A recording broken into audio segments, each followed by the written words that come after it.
now joining us to run us through what he's making of things. It's been a fast-paced day, and what a day it has been. Anand, thank you for your time. What should I begin with? Have you seen anything like this?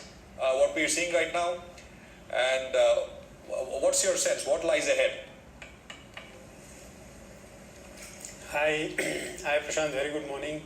I think every time it's different, and to that extent, not that we have not seen such panics and corrections in the market in the past, be it 9/11, be it GFC.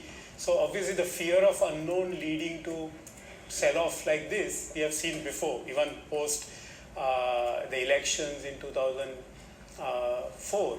I think we have seen such panic selling and the circuits, lower circuits on the markets before. But yes, the reason is a little different this time than it was in the last time. More important point, what next? Have you seen the worst, Anand? Any way to know? And what should investors do? I think every time in the past when we have seen sell-off, and if I see this sell-off, I can't really link it too much with the fundamentals, frankly speaking. And to that extent, the way I see this sell-off is largely with the risk of, with the emerging markets in general, global markets in general. If you go back last 1 year, we've been seeing a lot of bad news in the Indian markets, but the market continued to touch new highs because the global markets and the global liquidity was helping the equity markets. I think what we are seeing today is something which is to do with our linkages to the global markets and the liquidity which flows in and out of equity markets, the global liquidity. I think to that extent, I think it's a buying opportunity.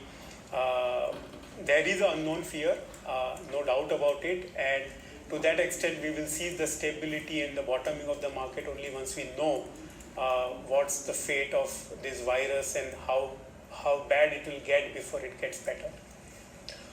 Anand, for those who are looking at this as a wealth creation opportunity for the long term, it's perhaps a great time. So what would you advise such people to do? Because there's a lot of fragility. I mean, we don't know if growth is going to come back in a hurry. We don't know if we'll get into a long drawn consolidation patch. So how would you approach the market? Indeed, one should be prepared for a slower growth and some sort of a global short-term recession. But you also mind you, we will have, once we get some hang on the spread of the virus and some sort of a control, that the central banks globally and in India have powers to infuse liquidity, and obviously the governments will have ability to do some fiscal stimulus given the interest rates globally have fallen, the crude price has fallen. That itself is a quasi-fiscal stimulus in India. So to that extent, I think even in the short term we can see some sort of a quick recovery once, but the point is, where is the bottom and where do we find some bottom is only when we know exactly when we see the peak of this virus spread. Now, even talking of the coronavirus, I think we have seen countries like China where as of now, what we read, we have seen some sort of a sanity, some sort of a control, the incremental disclosures of the incremental disease spread has drastically reduced both in South Korea as well as China. Having said that, we will need to wait for a few weeks, at least couple of weeks, to see where it's stabilizing before we can say that the market can stabilize.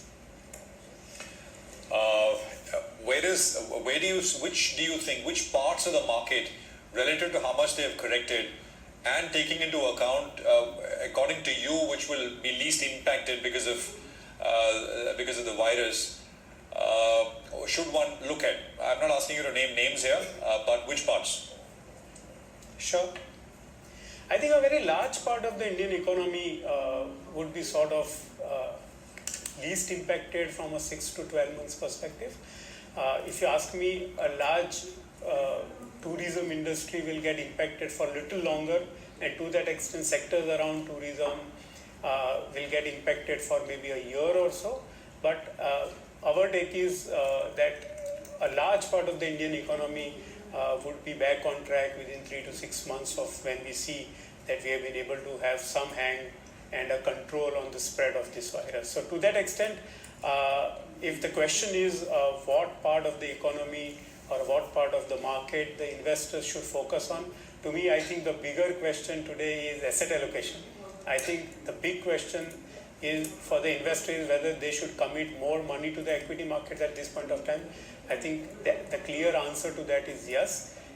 Within that, whether we invest more on large cap or mid cap or more in one sector versus other, I think we believe that a very large part of market having corrected will give you enough opportunities to invest, given we don't see too much impact of this virus on the economy from a 3 to 6 months perspective.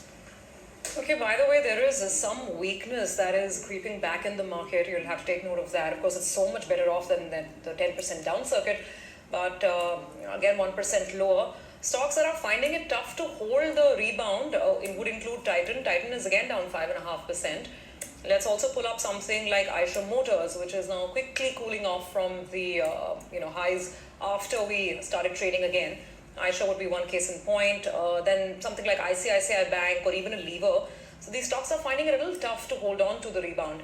That's the story so far at around 11:40. So, that would absolutely be the case because a lot of people would be stuck at different levels, right? Yes. I mean, people who bought recently, people who bought before, leveraged positions, and once prices come back to break-even kind of levels, yeah, they want to